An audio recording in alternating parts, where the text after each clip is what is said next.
Hi everyone, welcome back to the Gate of Heaven video diary, and we have now made our way through all of the great upheavals that are recorded by Nabil in the Dawnbreakers. And in this episode we're going to actually hark back to a previous episode, episode 23, when we looked at that day when the Bab was summoned from his prison by Prime Minister Agassi to the city of Tabriz to be put on trial by the leading religious authorities of Iran. And that day, the whole of Tabriz was in a state of intense excitement, because Tabriz was a city in which the tension between those who supported the Bab and those who opposed him was palpable. And amongst those of the former, there lived in Tabriz a youth whose name was Muhammad Ali Zunuzi, and who would later become known as Anis, which means companion. And Anis had learned about the Bab's message sometime before the trial, and he had become totally consumed with love for the Bab and his writings, and he had his heart set on someday travelling to the prison of Shirik to meet in person the author of these words, these verses that had just so completely enraptured his being. But Anis's stepfather is ashamed of his stepson's newfound faith, and in an effort to preserve his family's social reputation, he locks Anis up in his bedroom and forbids him from leaving the house. And he tells his friends, "He seems to have lost his reason. He has brought reproach and shame upon me." And so, shut away in his bedroom, Anis endures an imprisonment of his own under the lock and key of his cruel stepfather. And his agony cuts all the deeper when the Bab is brought to his city, is put through his trial, and then is once again sent back to his prison in the far-off mountains of Azerbaijan. Now, you might remember from another episode that it was episode 18, when we met another follower of the Bab whose name was Sheikh Hassan Zunuzi. He was the old man who had waited for weeks on end outside the gates of the prison of Maku, impatiently enduring the daily abuse of the warden Ali Khan, in the hope that somehow he would be able to get inside the prison and meet the Bab. And of course, after Ali Khan's 180-degree transformation, Sheikh Hassan Zunuzi was the first person to step inside the prison and to enter the presence of the Bab. Well, that same Sheikh Hassan Zunuzi was a relative of Anis, and he visited the family in Tabriz, and he was very concerned about when he saw Anis in all this pain and turmoil, weeping his nights away in his bedroom, night after night after night. But one night, Sheikh Hassan is surprised to find Anis in his room in a state of perfect tranquility and peace, joy even. And puzzled as to the change, he asks Anis what has happened to him. And Anis says to him, "Let me tell you the secret of my happiness. After the Bab had been taken back to Shirik, one day as I lay confined in my cell, I turned my heart to him and besought him in these words: 'Thou beholdest, O my best beloved, my captivity and helplessness, and knowest how eagerly I yearn to look upon thy face. Dispel the gloom that oppresses my heart with the light of thy countenance.' What tears of agonizing pain I shed that hour! I was so overcome with emotion that I seemed to have lost consciousness. Suddenly I heard the voice of the Bab, and lo, he was calling me. He smiled as he looked into my eyes. 'Rejoice,' he said. 'The hour is approaching when in this very city I shall be suspended before the eyes of the multitude and shall fall a victim to the fire of the enemy. I shall choose no one except you to share with me the cup of martyrdom.' I was entranced by the beauty of that vision. When I recovered, I found myself immersed in an ocean of joy, a joy the radiance of which all the sorrows of the world could never obscure. So 2 years have now passed since the trial of the Bab. The new government has been installed, and the country has been swept into a state of national emergency as the upheavals of Mazandaran and Tehran and Nariz and Zanjan unfold. But these upheavals, intended to crush the hope out of anybody who dares to associate himself with the Bab, ultimately have the opposite effect. They become like throwing oil on a fire, and they serve only to increase the devotion of the Bab's followers and the growth of his faith. And to the authorities, it seems as if this whole movement is becoming more and more unstoppable. From his mountain prison, the Bab's verses continue to flow ceaselessly from his pen, stoking ever brighter that flame of faith and love in the hearts of his followers, and attracting more and more people to his cause. And Prime Minister Mirza Taghi Khan, realizing that his military campaigns have been a failure, determines to do what his predecessor, Haji Mirza Agassi, had longed until his miserable last breath to do, but never could.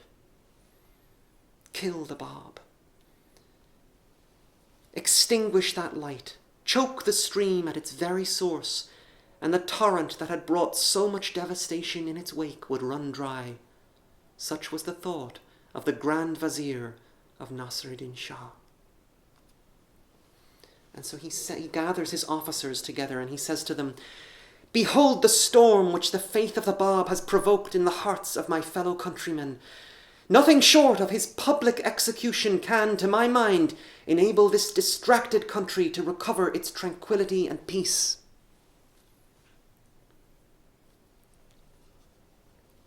And so once again, the Bab, along with his constant companion, Sayyid Hussein, the seventh letter of the living, who had shared with him his imprisonment in both Maku and in Shirik, is summoned to Tabriz. And once again, the city is thrown into commotion. Thousands of people pour out onto the streets just to catch a glimpse of the Bab as a troop of military guards escort him through the city to the barracks where he is to be publicly shot by firing squad. And the crowds that day in Tabriz are like a violent ocean, the people rolling over each other like great waves, crashing along the shores of the streets of Tabriz, pushing, pulling, clamouring, just to see the Bab with their own eyes.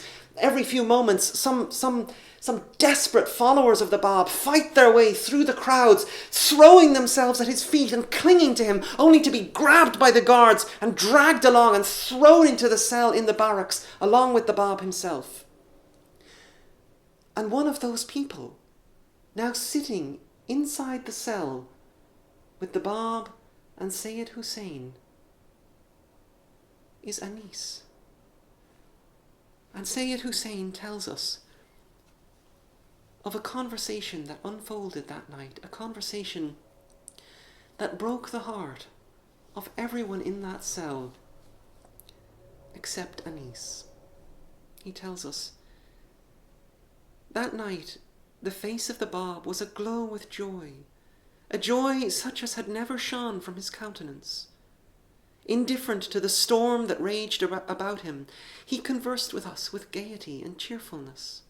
The sorrows that had weighed so heavily upon him seemed to have completely vanished. Their weight appeared to have dissolved in the consciousness of approaching victory. "Tomorrow," he said to us, "will be the day of my martyrdom. Would that one of you might now arise and with his own hands end my life. I prefer to be slain by the hand of a friend rather than by that of the enemy." Tears rained from our eyes as we heard him express that wish. We shrank, however, at the thought of taking away with our own hands so precious a life. We refused and remained silent. Anis suddenly sprang to his feet and announced himself ready to obey whatever the Bab might desire. And the others, horrified by Anis's response, jumped to their feet to prevent him from making any move. But the Bab says to them, "This same youth, who has risen to comply with my wish, will, together with me, suffer martyrdom. Him will I choose to share with me its crown."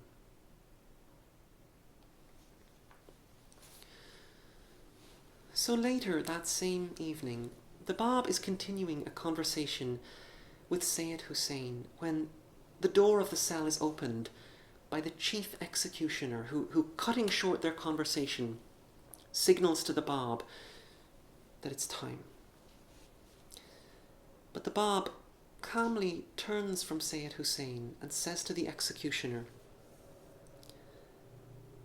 "Not until I have said to him all those things that I wish to say can any earthly power silence me.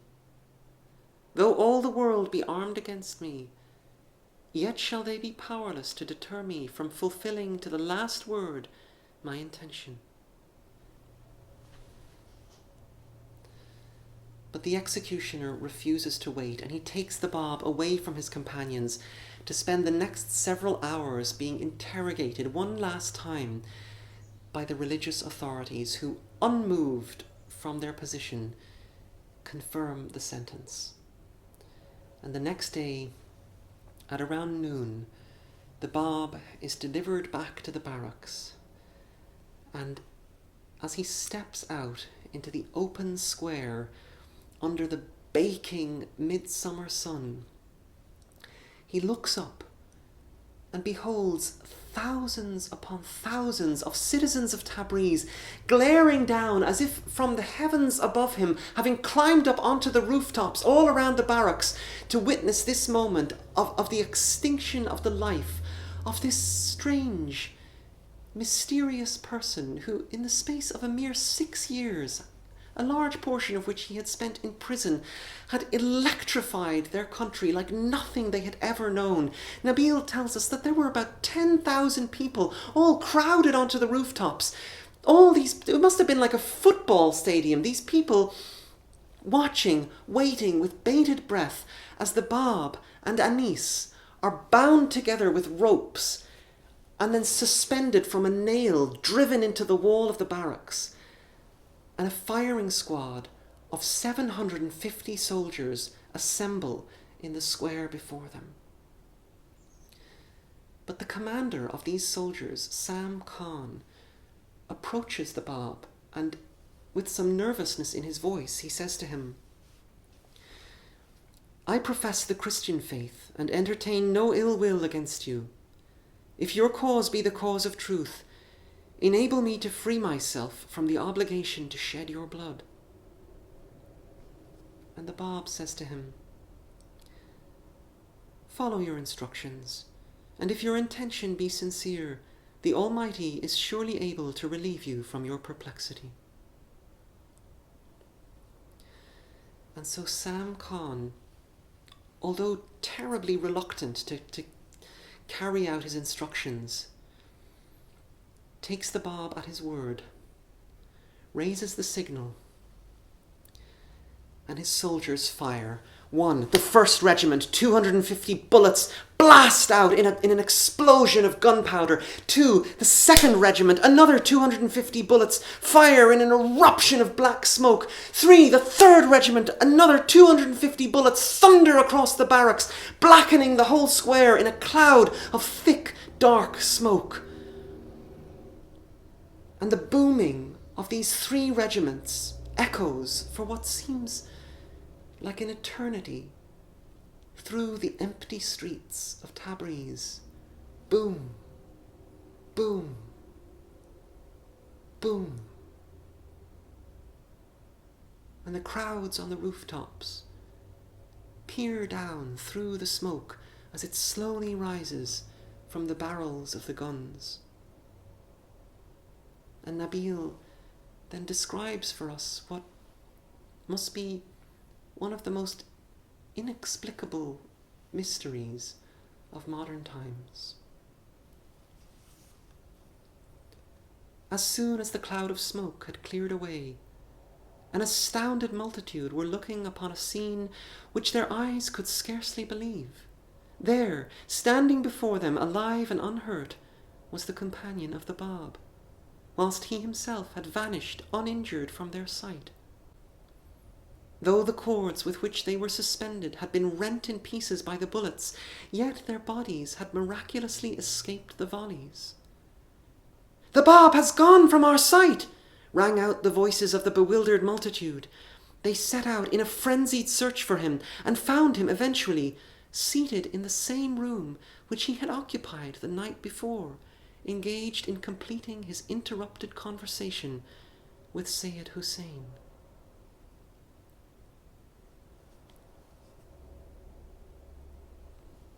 And the Bab turns to the executioner, who is now standing paralyzed at the door of the cell, and says to him, "I have finished my conversation with Sayyid Hussein.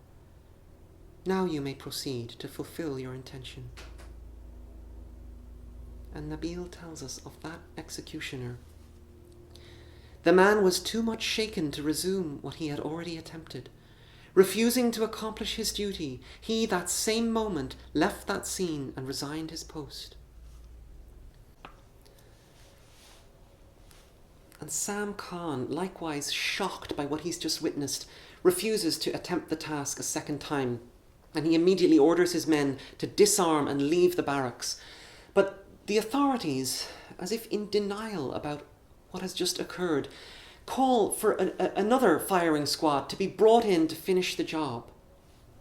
And so for a second time, the Bab and Anis are bound together with ropes and are hung from the same nail on the same wall, this wall that is now battered and blackened, cracked and riddled with bullets. And as the new soldiers take up their positions and prepare to fire, the Bab, suspended before them, with Anis's head resting against his chest, raises up his face to the 10,000 people gazing down at him stupefied from the rooftops above, and with his final breath, he shouts out to them,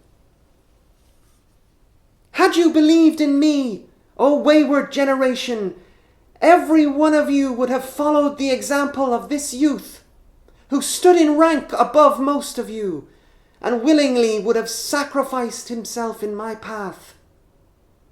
The day will come when you will have recognized me. That day I shall have ceased to be with you."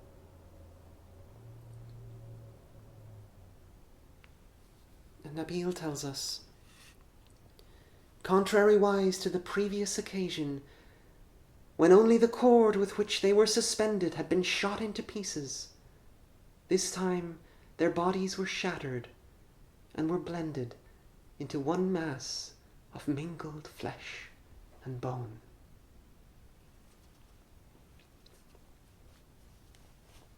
And that day was the 9th of July, 1850. And the Bab was 30 years old.